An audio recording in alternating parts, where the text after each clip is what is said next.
Assalamualaikum warahmatullahi wabarakatuh. Selamat berjumpa kembali dengan saya pada mata kuliah Teknologi Formulasi Sediaan Padat. Pada bagian kedua ini kita akan berdiskusi lebih lanjut terkait dengan faktor-faktor fundamental yang akan mempengaruhi proses penyalutan menggunakan polimer ini dan bagaimana kita merancang suatu formulasi lapisan penyalut untuk tablet sehingga nanti bisa kita peroleh suatu tablet yang mana tablet itu disalut dengan polimer. Ketika kita berdiskusi lebih lanjut pada bagian pertama, itu ada 4 aspek fundamental yang mana aspek fundamental ini perlu kita perhatikan. Yang pertama adalah tablet inti atau tablet core. Yang kedua adalah larutan penyalutnya atau coating liquidnya. Kemudian yang ketiga adalah proses pengeringannya. Dan yang keempat adalah alatnya.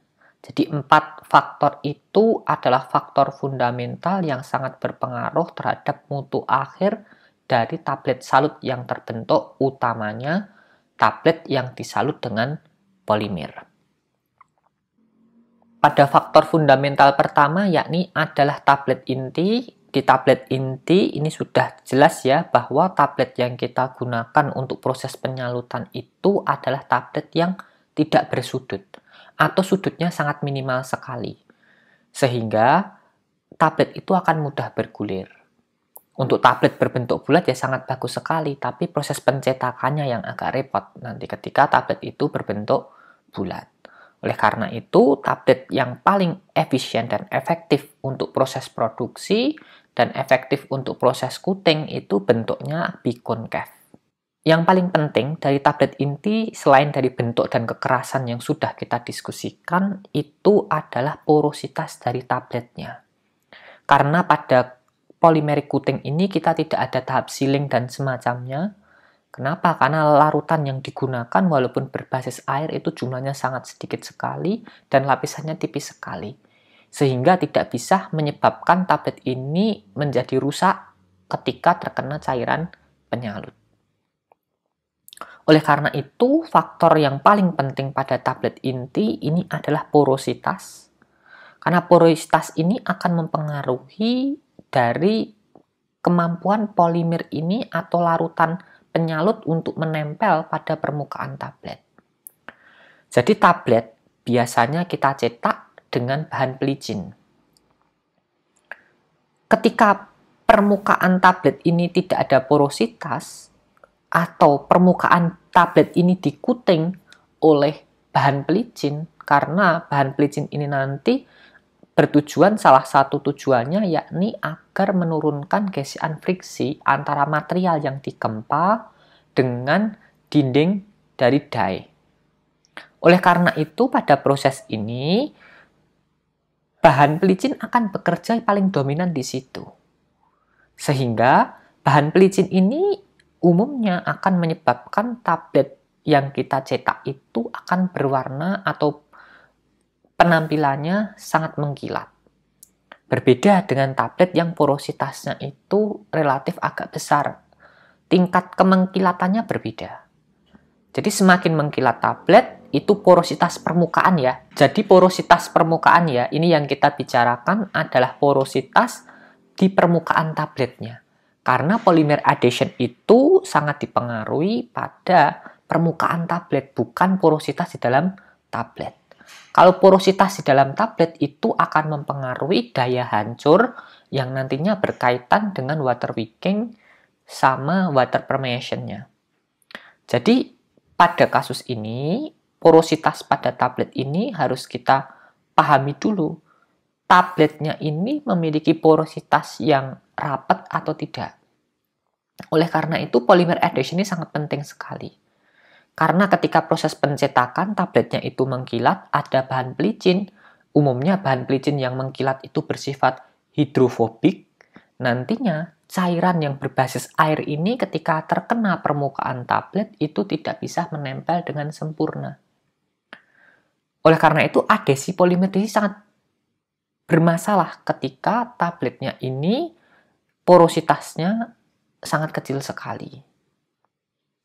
Ya karena tadi dipengaruhi oleh bahan pelicin ya. Sebenarnya kalau tablet sendiri itu porositasnya relatif cukup untuk adhesi. Tapi gara-gara ada bahan pelicin di permukaannya itu menyebabkan porositasnya menjadi rapat. Nah, salah satu strateginya di sini yakni pada polymer adhesion dalam formulanya itu nanti akan kita tambahkan suatu surfaktan. Yang mana surfaktan ini bertugas menurunkan tegangan antar muka. Jadi ketika cairan dropletnya ini menempel di permukaan tablet, nanti dropletnya ini bisa membasahi permukaan tablet tersebut. Berbeda halnya kalau tegangan antar mukanya tinggi, nanti si droplet ini tidak suka menempel di tablet, tapi malah suka menempel di dinding cooling chambernya. Nah, atau cooling drumnya, itu sangat bermasalah sekali. Jadi perlu kita perhatikan terlebih dahulu porositas dari tabletnya. Kemudian tingkat kekasaran dari tablet intinya. Itu akan mempengaruhi penyebaran larutan penyalutnya. Dan nanti akan mempengaruhi tingkat kerataan dari permukaan tablet coatingnya. Jadi ini parameter ini harus kita perbaiki dulu ketika kita formulasi sediaan tablet. Jangan-jangan tablet yang kita formulasikan, kita cetak, itu tabletnya tidak rata permukaannya. Itu nanti akan sangat berpengaruh terhadap kemampuan menyebar si bahan penyalutnya. Jadi bisa saja pada satu bagian dia homogen, pada satu bagian dia tidak homogen atau terdepot terkumpul di situ karena permukaannya tidak rata. Jadi harus diperhatikan terkait dengan tablet inti selain kekerasan dan bentuk itu porositas dan tingkat kehalusan dari permukaan tablet. Kalau kekerasan sama bentuk itu wajib ya. Tapi kalau untuk tablet salut film atau tablet polymeric coating ini, porositas sama surface roughness itu berperan dominan. Kalau untuk tablet salut gula itu tidak dominan, karena nanti kita akan modifikasi permukaannya. Oleh karena itu, tablet inti ini dua parameter tambahan ini harus kita perhatikan. Tadi selain kekerasan, sama bentuk geometri dari tabletnya. Kemudian faktor yang kedua ini adalah larutan penyalut. Sebenarnya larutan penyalut ini tidak hanya di polymeric coating, tapi di sugar coating juga sama. Ini adalah faktor yang fundamental. Yang pertama adalah solid content, artinya ini jumlah dispersi padatan yang ada di dalam sistem larutan tersebut. Biasanya dinyatakan dalam persen. Berapa persen B per V, bobot per volume, dari serbuk misalkan eudragit E di dalam pembawa air. Nanti ada persentasenya. Nah, solid content ini mempengaruhi apa? Yang pertama mempengaruhi viskositas. Karena semakin banyak solid contentnya, maka viskositas dan sifat alirnya akan berubah. Ketika viskositasnya tinggi, otomatis nanti atomisasinya tidak akan sempurna. Droplet-dropletnya bisa berukuran lebih besar. Yang kedua, homogenisasi dari proses coatingnya juga relatif agak repot karena viskositasnya tinggi. Oleh karena itu, pada polymeric coating ini viskositas tidak terlalu tinggi biasanya yang kita gunakan. Jadi kalau misalkan kita menyalut polimer dengan menggunakan HPMC, jangan dipilih tipe K. Kita pilih tipe E. Oke, untuk HPMC nanti akan kita diskusikan lebih lanjut pada formulasi dari sediaan sustain release. Jadi, saya ulang sekali lagi bahwa polimer itu sangat versatil sekali, multifungsi ya. Walaupun sama-sama polimernya itu HPMC, tapi substitusinya berbeda, fungsinya juga berbeda. Begitu juga dengan pengatur viskositas ini. Misalkan saya punya polyvinyl pyrrolidone. Ada K30, ada K90. Itu berbeda. Karena bobot molekulnya berbeda, viskositas berbeda, daya mengembang berbeda, kelarutan juga berbeda. Oleh karena itu, viskositas ini harus kita pertimbangkan ya. Karena viskositas ini akan mempengaruhi apa? Proses spreading. Jadi proses spreadingnya itu akan berpengaruh dan akan mempengaruhi juga proses coalescent tendensinya bagaimana. Jadi coalescent tendency ini bagus ketika setelah disemprot, pelarutnya menguap, itu bagus terjadi coalescent. Tapi ketika dalam proses pembuatan atau penyimpanan partikel-partikel dispersin terkoalescent, itu yang agak repot nanti. Tapi umumnya dispersi pada cairan penyalut itu kita preparasi sebelum kita gunakan. Jadi tidak bermasalah ketika stabilitas terkait dengan dispersi dari formula penyalutnya. Kembali lagi ke sini bahwa viskositas itu sangat dipengaruhi solid content, dan solid content selain mempengaruhi viskositas, itu juga mempengaruhi struktur dari film yang terbentuk setelah proses pengeringan. Jadi apakah strukturnya dia kasar atau strukturnya dia halus, apakah dia tebal sekali atau tidak, apakah strukturnya fragile atau strukturnya kuat, itu sangat dipengaruhi oleh solid content-nya. Misalkan solid content yang terlalu kurang, maka nanti strukturnya tidak akan kuat. Kalau terlalu banyak, ya nanti akan mempengaruhi struktur dari polimernya. Terlalu kuat sehingga mungkin disolusi atau disintegrasinya dipengaruhi. Jadi harus kita pertimbangkan beberapa hal tersebut terkait dengan solid content.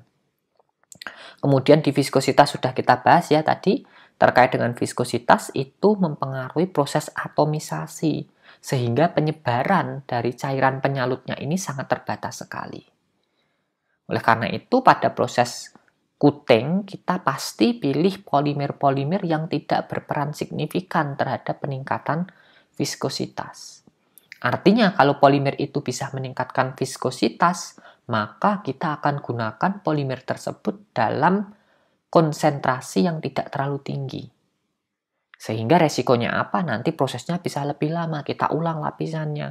Jadi tidak sekali, 2 kali, bahkan 3 atau 4, 5 kali. Nah, itu yang menjadi pedoman bagi kita, bagaimana kita merancang suatu formula lapisan penyalut, terutama polymeric coating ini. Kemudian faktor yang ketiga, ini adalah tegangan antarmuka atau surface tension. Jadi perlu saya sampaikan sekali lagi bahwa tablet yang dicetak itu permukaan mengkilat itu karena kinerja dari bahan pelicin. Atau bahan spesifiknya lagi adalah lubrikan dan antiadheren. Bahan-bahan ini kalau semakin hidrofob nanti semakin kempling atau semakin mengkilat. Jadi misalkan Anda bandingkan ya dua bahan PEG sama asap magnesium stearat. PEG ini larut air. Magnesium stearat itu hidrofob. Dua-duanya bisa kita implementasikan dalam bahan lubrikan atau antiadheren. Jadi dua-duanya ini harus dalam bentuk micronized. Begitu juga dengan PEG. PEG-nya tidak PEG bongkahan itu tidak bisa. Jadi syarat utama dia sebagai pelicin itu partikelnya kecil sekali. Nanti mekanisme pencampuran yang bekerja di situ adalah mekanisme pencampuran interaktif. Ketika disalut dengan dua pelicin ini, kita cetak dengan menjadi sediaan tablet, bahan pelicin magnesium stearat ini akan menghasilkan tablet yang lebih mengkilat dibandingkan dengan pelicin yang kita gunakan berbasis air seperti PEG. Kalau mengkilat ya bagus, tapi kalau untuk proses coating, nah itu sangat bermasalah. Terkadang itu nanti menyebabkan adhesi dari cairan penyalutnya itu relatif susah. Kenapa? Karena tegangan antarmukanya tinggi sekali. Permukaannya hidrofob. Oleh karena itu, proses pembasahan pada permukaannya ini sangat penting sekali. Nah, makanya itu nanti dalam formulasinya itu kita tambahkan surfaktan. Ketika penyebaran dari dropletnya ini tidak sempurna, maka nanti homogenitasnya, kemudian hasil dari proses penyalutannya itu juga akan berpengaruh. 3 hal ini adalah formulasi dasar dari formulasi mendasar yang ini mempengaruhi terhadap mutu akhir dari tablet yang akan disalut. Kemudian untuk karakteristik yang lainnya, misalkan tipe polimer, kemudian banyaknya lapisan penyalut atau tebal lapisan penyalut itu tergantung dari tujuan ketika kita melakukan penyalutan. Jadi misalkan ambient protectant itu nanti ya tidak terlalu tebal. Misalkan dia enterik ya nanti akan tebal. Itu adalah faktor-faktor fundamental dalam bagian coating liquidnya, cairan penyalutnya. Kemudian ini ada faktor fundamental lagi pada proses pengeringan. Yakni yang harus kita perhatikan adalah yang jelas suhu, karena suhu ini mempengaruhi drying rate atau laju pengeringan. Jadi, laju pengeringan ini akan mempengaruhi kinetika transfer massa, terutama air atau solvent yang digunakan pada satu sistem. Karena proses penyalutannya sistemnya continuous, artinya tablet itu disemprot dengan cairan penyalut, kemudian dipanaskan, mengering, disemprot lagi, dipanaskan, mengering, dan seterusnya, sampai homogen. Jadi sistemnya ini continuous, oleh karena itu drying rate ini harus kita kontrol. Apa yang kita kontrol? Ya suhunya. Suhu dan aliran udaranya. Karena walaupun suhu tinggi tidak ada aliran udara ya sama saja gitu. Jadi suhu dan aliran udara ini sangat mempengaruhi drying rate atau laju proses pengeringan. Jadi itu yang akan dipengaruhi oleh laju pengeringan. Nah, selain dari suhu, kemudian dari kecepatan aliran, ini juga dipengaruhi oleh desain alatnya, tapi ini nanti berkaitan dengan alatnya. Jadi drying rate ini tergantung dari desain alat, kemudian jenis atau metode alat. Jadi ketika Mas Mbak semua menggunakan konvensional pen coating, itu nanti akan berbeda drying rate-nya dengan AC Lakota, akan berbeda dengan Glade Coater, dan seterusnya. Jadi kita harus perhatikan terlebih dahulu terkait dengan drying rate ini. Kemudian panas. Nah, panas ini adalah proses parameter yang paling kritis. Karena apa? Panas di sini mempengaruhi dari temperatur minimum film forming atau TMF. Jadi pada temperatur ini, si polimer ini mampu membentuk lapisan film. Jadi kalau temperaturnya belum mencapai TMF, maka ya nanti cuma dispersi polimer yang mengering saja. Tidak terbentuk lapisan film. Nah, TMF ini mengacu pada apa? Ketika polimer ini melebur. Jadi ketika polimer ini melebur, kemudian nanti akan membentuk suatu struktur yang rigid. Itu kita sebut dengan film. Yang mana ketika kita mempunyai suatu bahan aktif, kita panaskan, itu pasti memiliki titik lebur. Tapi kalau polimer Anda panaskan, tidak mungkin dia akan melebur. Karena struktur polimer ini dia amorf dan rantainya panjang, jadi dia tidak akan mungkin melepaskan strukturnya. Berbeda dengan padatan, misalkan saya ambil contoh saya punya bahan aktif fenofibrat atau bahan aktif yang lainnya, misalkan fenofibrat atau meloxicam lah. Jadi saya ambil meloxicam, saya panaskan pelan-pelan, nanti ketika dia mencapai suhu leburnya, misalkan suhu leburnya 261, maka dia akan berubah dari padatan menjadi melebur. Kemudian ketika kita panaskan lebih lanjut, itu nanti bisa terjadi dekomposisi. Pertanyaannya, kenapa zat padatan ini ketika dipanaskan dia melebur? Karena ketika dia dipanaskan, ini ada aktivitas termodinamik. Aktivitas termodinamik ini akan memicu struktur molekul pada padatan tadi. Jadi kristal padatan itu sebenarnya gabungan dari struktur molekul dari senyawa tersebut. Satu struktur molekul gabung dengan struktur molekul yang lainnya membentuk suatu packing kisi kristal, itu nanti kita sebut dengan kristal. Jadi ketika kita panaskan, struktur molekul ini akan pecah, akan mobilitasnya akan meningkat sehingga dia terjadi proses peleburan. Nah, pada polimer ini tidak akan mungkin terjadi semacam itu. Kenapa? Karena rantainya panjang dan dia ini bukan small molecule. Dan dia bersifat amorf. Material yang bersifat amorf atau strukturnya dia tidak tertata ini ketika dipanaskan tidak mungkin dia melebur, tapi melunak. Ya, nanti kita sebut dengan peristiwa glass transition temperature. Jadi glass transition itu adalah perubahan fase dari glassy. Glass itu bentuknya kaca ya, jadi diibaratkan struktur kaku menjadi rubbery. Rubbery itu strukturnya karet, agak longgar.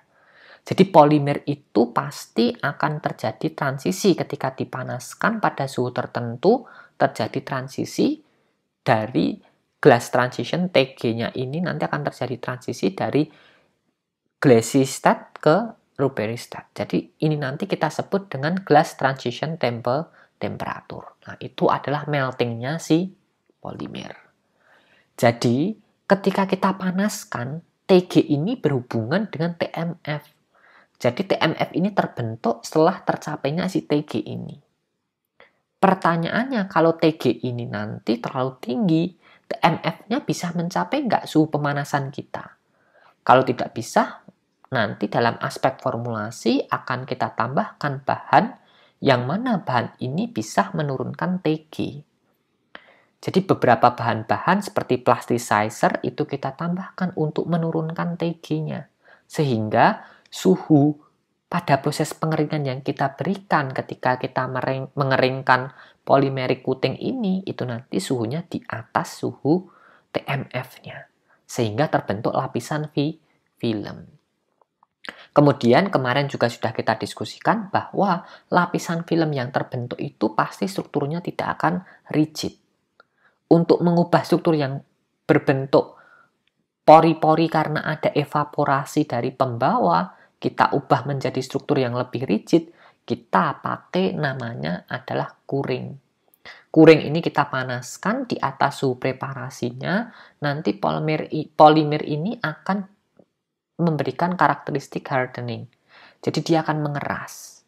Sehingga dia akan mempengaruhi struktur mekanik atau sifat mekanik dari tabletnya tadi. Sehingga dengan lapisan tipis saja sudah keras, sudah efisien dari prosesnya, dari biayanya. Nah, itu adalah salah satu pemanfaatan panas yang ini menjadi faktor kritis dan juga bisa dimanfaatkan untuk meningkatkan mechanical resistance dari lapisan penyalut.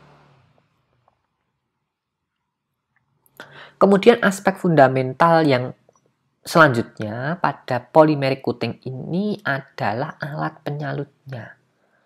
Jadi selain dari tipe ya, tipe yang digunakan apakah dia menggunakan konvensional atau perforated. Perforated dia pakai acela cotta, dry cotta, glad cotta. Nah, ini tergantung nanti akan berbeda aspek yang paling fundamentalnya. Tapi yang sama, yang paling jelas sama itu adalah kecepatan putaran. Jadi kecepatan putaran ini akan sangat berpengaruh terhadap apa? Homogenisasi. Kemudian kecepatan putaran ini akan berpengaruh terhadap proses pengeringan juga.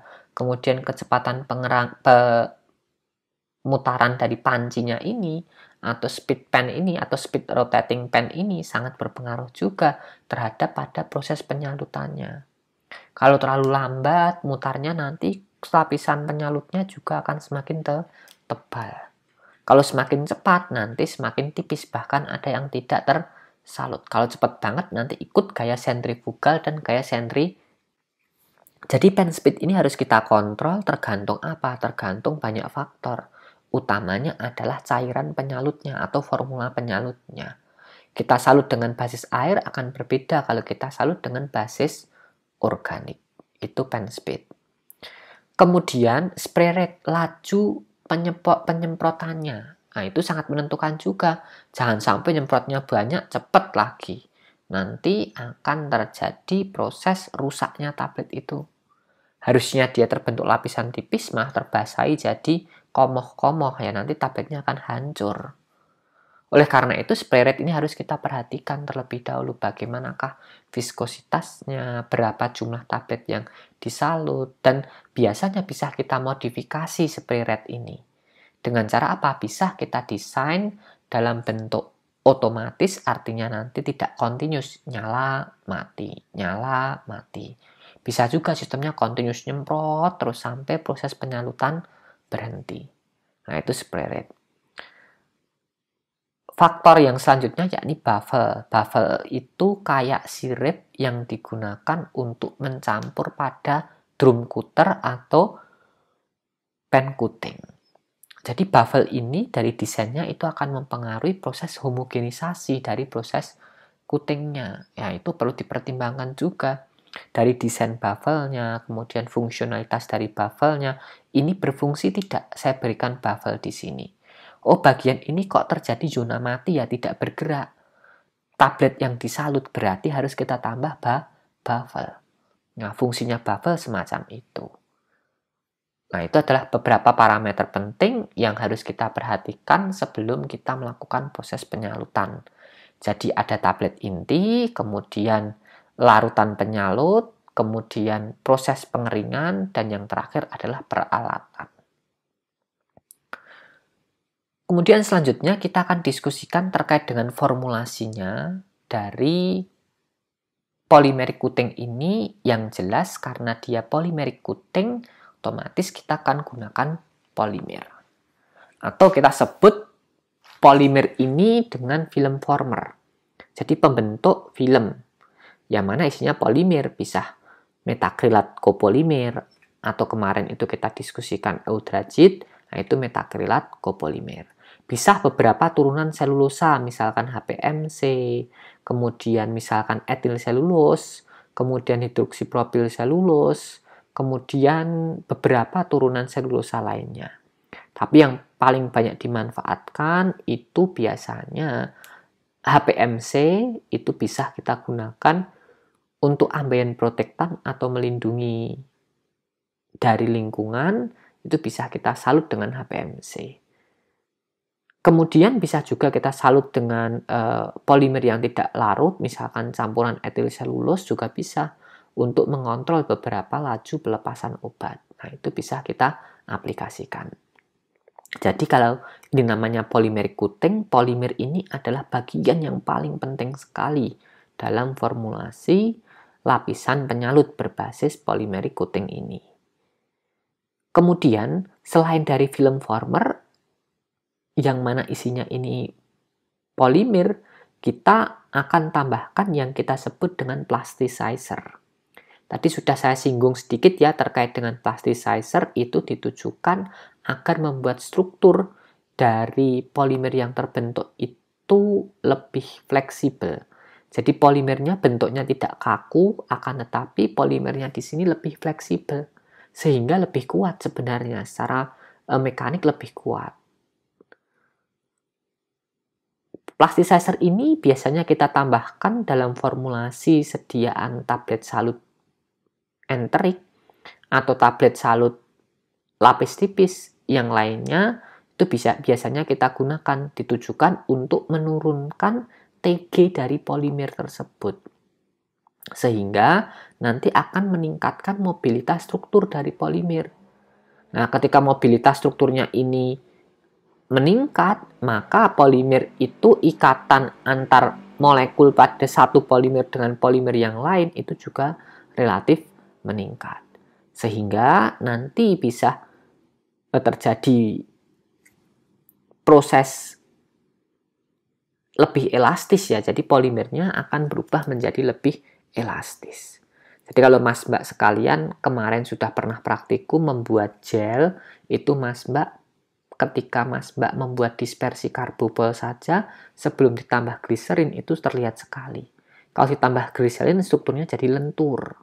Kenapa lentur? Karena ada interaksi antara polimer dengan plasticizer. Sehingga si plasticizer ini bisa memfasilitasi adanya interaksi tersebut dan menurunkan Tg dari polimer tersebut. Nah, nanti plasticizer ini biasanya juga kita aplikasikan untuk membentuk lapisan coating yang bagus. Jangan sampai nanti ketika kita tambahkan plasticizer itu tidak ada bedanya. Jadi ketika sudah kita tambah plasticizer, maka struktur dari lapisan coatingnya ini akan semakin kuat. Selain itu, juga nanti pada proses penyalutan ini lebih tahan terhadap guncangan mekanik. Beberapa plasticizer yang bisa kita aplikasikan ini adalah propilen glikol, gliserol, PEG dengan bobot molekul rendah, dan trietil asetat. Untuk polimeric coating yang ambient protectant biasanya itu kita gunakan ya kalau nggak gliserol, PG, propilen glikol, atau PEG. Untuk misalkan entry coated kayak eudragit, kemudian eudragit E itu sukanya memakai trietil asetat. Jadi pemilihan plasticizer ini sebenarnya harus kita pahami dulu terkait dengan interaksi antara molekul pada polimer dan molekul yang ada di dalam plasticizer. Kemudian formulasi lanjutannya ini ada surfaktan karena kalau kita gunakan aqueous dispersion, nantinya aqueous dispersion ini otomatis ada polimer-polimer yang tidak larut. Sehingga kita butuh surfaktan untuk menurunkan tegangan antarmuka sehingga membuat dia terdispersi lebih bagus. Jadi surfaktan ini bisa kita gunakan untuk menurunkan tegangan antarmuka juga pada formulasi sediaan larutan penyalutnya. Nanti ketika kontak dengan tabletnya itu nanti tidak bermasalah terkait dengan apa? Pembahasannya lebih efektif dan efisien. Jadi contoh surfaktan yang bisa kita gunakan ya ada Twin, ada Colipor, ada Pluronic, kemudian beberapa surfaktan dari alam juga bisa kita gunakan, tapi jarang sekali ya untuk penyalutan ini kita gunakan polimer-polimer alam. Jadi kita jarang gunakan sekali salut gelatin, kemudian salut pati itu jarang sekali. Kenapa? Karena polimer-polimer alam itu variabilitasnya sangat tinggi sekali. Jadi walaupun dia sama-sama pektin, itu nanti akan berbeda karakteristiknya. Beda bobot molekulnya saja sudah berbeda karakteristik. Nah, itu yang perlu kita perhatikan terkait dengan penggunaan polimer dan plasticizer. Nah, nantinya juga surfaktan ini menentukan dari penggunaan polimer dan plasticizernya. Nah, dispersinya polimer itu bagaimana? Itu yang akan menurunkan tegangan antarmukanya si surfaktan. Kemudian surfaktan ini juga membantu larutan yang sudah terbentuk untuk proses penyalutan agar lebih mudah menempel pada permukaan tablet. Kemudian ada beberapa bahan tambahan yang lainnya seperti koloran, pewarna. Itu nanti harus bisa tercampur dengan bagus sehingga warnanya tidak pucat karena jarang diulang-ulang untuk polymeric coating. Kemudian selain dari pewarna nanti bisa digunakan ya sama seperti kemarin, bisa kita gunakan soluble dye, bisa kita gunakan lake, tergantung dari kita punyanya apa atau tergantung dari fungsionalitasnya. Misalkan tendensi migrasi komponen tinggi ya kita gunakan lake. Misalkan dia tidak terdapat proses migrasi dan lebih stabil ya bisa kita gunakan soluble dye. Jadi tergantung kita sebenarnya. Kemudian ada bahan perasa juga, tapi juga jarang, karena polymeric coating ini umumnya biasanya ya itu digunakan bukan pada anak-anak ataupun tablet yang mau dikunyah, tidak. Jadi perasa di sini cuma sebagai pengaroma ataupun sebagai penanda khusus saja terkait dari tablet salut yang dibuat. Kemudian ada bahan yang kita sebut dengan opaquifying agent. Jadi opaquifying agent ini biasanya diaplikasikan, ditambahkan di dalam larutan penyalut agar apa? Agar terlindung dari paparan sinar matahari secara langsung. Biasanya kita tambahkan titanium dioxide. Kemudian yang terakhir jelas sekali adanya pembawa. Karena pembawa ini merupakan bahan utama, walaupun ada film, ada plasticizer, kemudian ada surfaktan, kalau tidak ada pembawanya, nanti juga akan repot. Nah, pembawa ini akan menentukan nantinya dia berbasis air ataupun berbasis pelarut organik, tergantung dari kelarutan dan ketersediaan dari bahan-bahan yang ada. Nah, itu adalah beberapa formulasi tablet jadi lapisan penyalutnya ya yang akan kita formulasikan untuk tablet inti, ya idealnya kita peroleh tablet dengan kualitas yang bagus. Tapi untuk formulanya ini kita rancang dan kita susun untuk lapisan penyalutnya. Jadi ditujukan untuk lapisan penyalut atau coating layernya. Jadi formulanya pada tablet salut polimer ini atau salut lapis tipis ini umumnya lebih sederhana dari formulanya. Dari prosesnya juga lebih sederhana, tapi dari tanggung jawabnya lebih besar karena produknya juga banyak. Yang kedua, selain itu adalah karena prosesnya di sini itu tidak terlalu panjang dan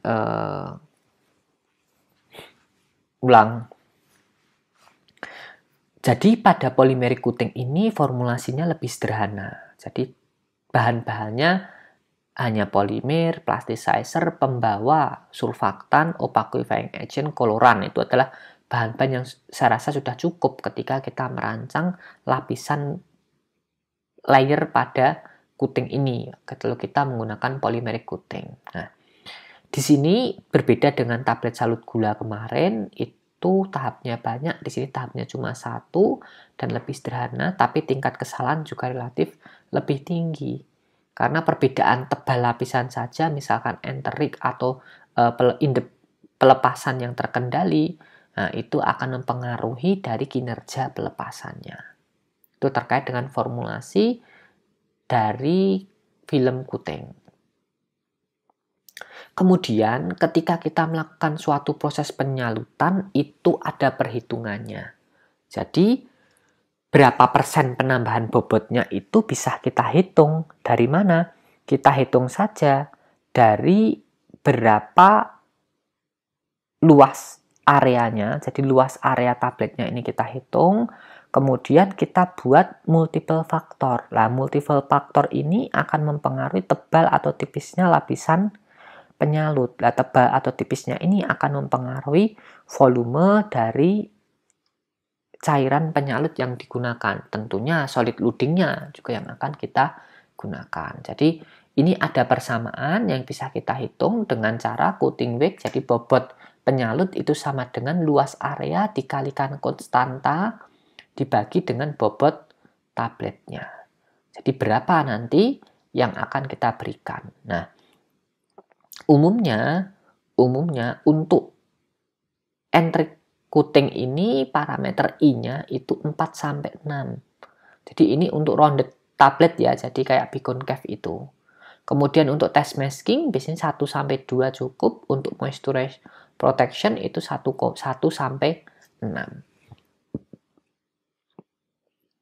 Artinya apa? Artinya di sini untuk test masking maupun moisture protection ini kita butuhkan suatu tebal lapisan yang tidak terlalu tebal dibandingkan dengan enteric coating. Jadi ini adalah gambaran sederhana ketika kita akan merancang suatu formulasi tablet salut. Jadi kita hitung berapa penambahan atau persen penambahan dari bobot tabletnya. Nah, ini menjadi dasar dulu. Banyaknya cairan coating yang kita gunakan, lama proses penyalutan, ini harus kita lakukan sesuai dengan perhitungan ini. Nah, nanti ketika kita sudah dapat berapa persen, nah itu didapat dengan berapa lamanya waktu, nanti bisa diperhitungkan. Nah, itu terkait dengan perhitungan dari lapisan penyalut pada tablet salut lapis tipis atau polymeric coating ini. Kemudian ini adalah contoh formula tapi penyalut ini yang paling sederhana. Ini clear polymeric coating. Ini isinya hidroksipropil metil selulosa 2910. Lah 2910 ini adalah tipe substitusi dari hidroksi dan metoksinya. Jadi hidroksipropoksi dan metoksinya itu dikodekan dengan kode-kode tertentu. Ada 2208, ada 2910. Jadi ya si HPMC 2910 ini atau HPMC tipe E ini memiliki viskositas yang rendah, cuma 15 centipoise. Kemudian, nah jadi ini polimernya, film formernya ini cukup dibuat 3,33% saja. Kemudian PEG 400 atau polyethylene glycol 400 itu kita gunakan sebagai preservat. Sebagai plasticizer Jadi polyethylene glycol 400 ini karena bobot molekulnya rendah, dia berbentuk cair, nanti bisa kita aplikasikan sebagai plasticizer. Nah, plasticizer ini berperan dalam apa? Dalam memperbaiki struktur dari hidroksi propil metil selulosa yang mana nanti ketika proses penguapan dari pembawa kemudian membentuk suatu lapisan film yang lebih lentur itu sangat dipengaruhi oleh PEG 400. Jadi ini adalah formula paling mendasar dalam polymeric coating. Itu kita sebut dengan clear polymeric coating formulation. Biasanya yang seperti ini ditujukan untuk melindungi dari udara luar atau kondisi lingkungan luar, itu bisa kita gunakan dengan clear polymeric coating formulation.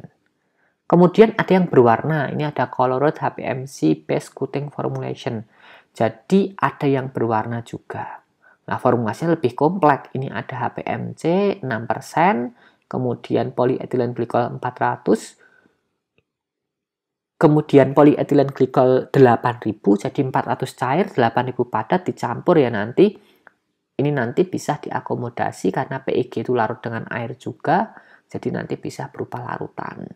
Kemudian ada HPMC sebagai film former ya, hidroksipropil metil selulosa sama, 29, 10, 15 centipoise. Ini sama, kita bisa lakukan preparasi dari mana? Dari polimerik atau film formernya. Jadi ini adalah formulasi sederhana ya.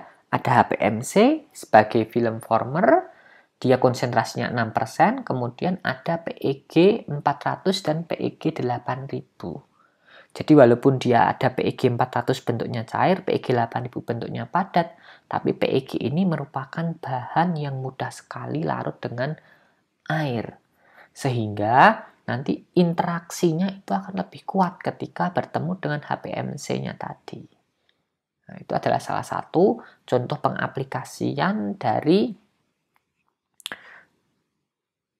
interaksi antara plasticizer dan polimer sehingga menghasilkan struktur yang lebih rigid dan lebih sempurna.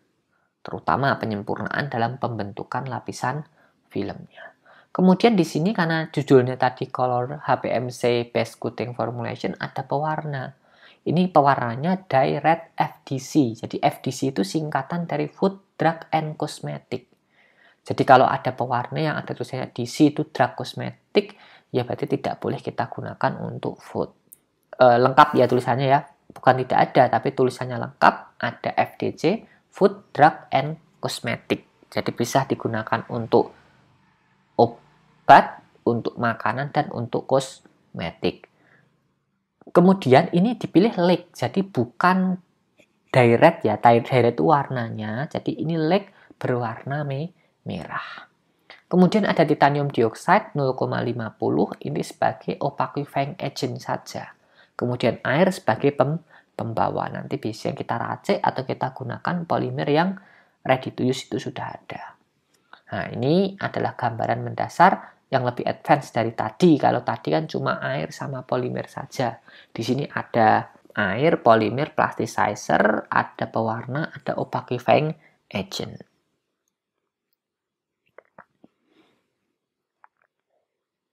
Kemudian ini prosesnya ya. Jadi prosesnya itu sudah diatur bahwa caplet load-nya itu 620 gram. Jadi ini tahap lab yang digunakan pada proses pembuatannya formulanya tadi itu menggunakan parameter lab. Kenapa? Karena loadingnya itu tidak terlalu tinggi, hanya 620 gram.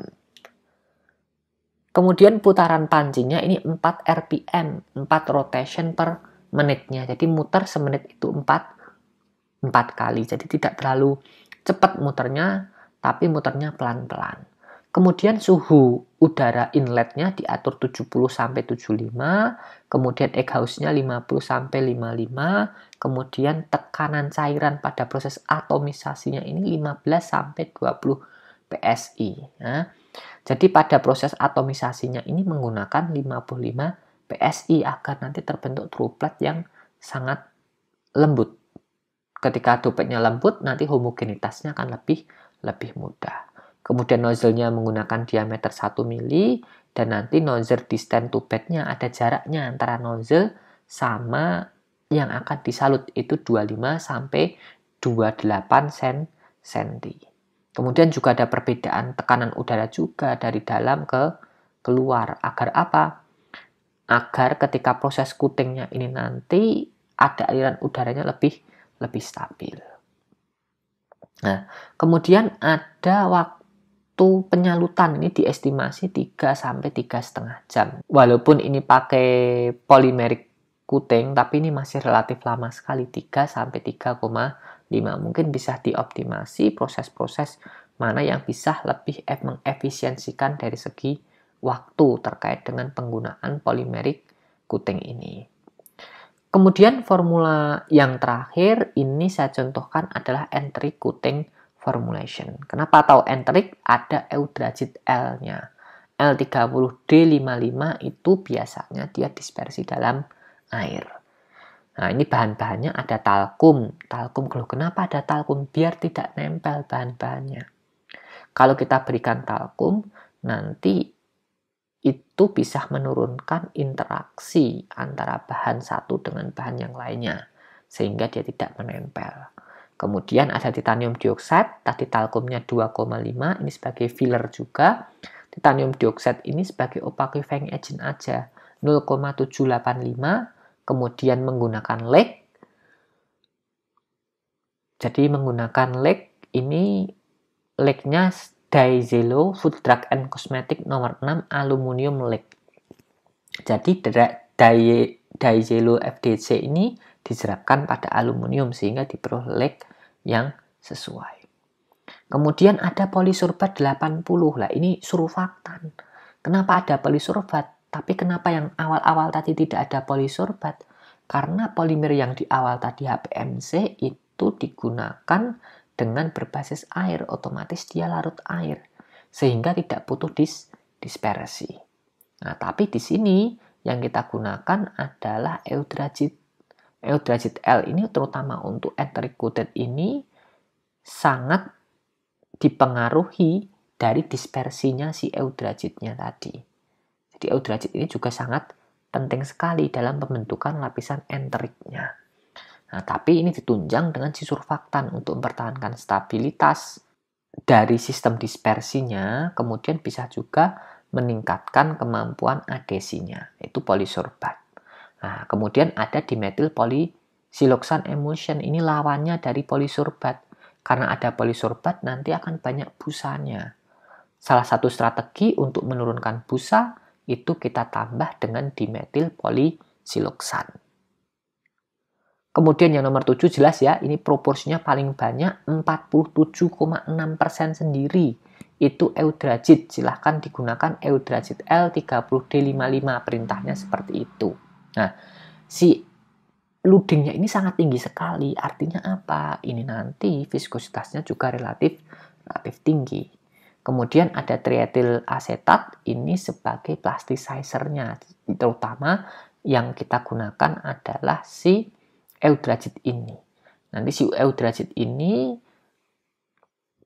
coatingnya itu enteric, plasticizer yang digunakan adalah triethyl citrat. Kalau tidak di plasticizer gimana? Ya nanti strukturnya akan kaku. Kalau struktur kaku itu gampang cracking, struktur kaku itu gampang pecah, ketahanan mekaniknya tidak kuat. Makanya biar agak lebih fleksibel kita tambahkan yang namanya plasticizer ini. Jadi ini adalah formulasi untuk yang enteric, yang tadi adalah yang clear dan color, itu biasanya untuk ambient protectant. Nah, perbedaannya di mana? Tergantung dari polimernya. Jadi kalau polimernya ini itu tidak larut, otomatis kita tambah surfaktan. Nah, ini penambahan dimetil polysiloxane juga ada. Karena diaduk-aduk terus takut berbusa, nanti dikasih anti foamingnya. Ini diberikan dimetil polysiloxane. Bisa juga kita tambahkan sebenarnya tidak memakai dimetil polysiloxane, misal kita pakai span itu juga bisa. Nah, ini adalah salah satu formula bagaimana cara kita merancang tablet coating entericnya. Kemudian yang tadi kita diskusikan bagaimana cara kita merancang formula lapisan penyalut yang clear. Jadi untuk ambient protectant. Untuk tablet Enrix sendiri sebenarnya kita sangat bergantung sekali dari polimer, kemudian sangat bergantung sekali dari proses penyalutannya. Itu adalah hal fundamental yang perlu kita perhatikan dalam merancang formulasi larutan penyalut untuk coating ini. Utamanya pemilihan polimer, karena ini sangat penting sekali. Nah, bisa kita bedakan polimer-polimer tersebut berdasarkan kelarutan, kemudian bisa kita bedakan berdasarkan fungsionalitas, dan yang lainnya. Sehingga bisa kita pahami, oh ini kenapa ditambah bahan surfaktan, ya karena polimernya tidak larut. Barang yang tidak larut itu harus kita dispersikan, kita tambah surfaktan. Nah, itu adalah contoh sederhananya. Kenapa di clear coating solution tidak memakai apa-apa, cukup air saja. Ya karena memang dia tidak membutuhkan bahan macam-macam, hanya polimer, plasticizer, dan air. Jadi itu adalah gambaran sederhananya.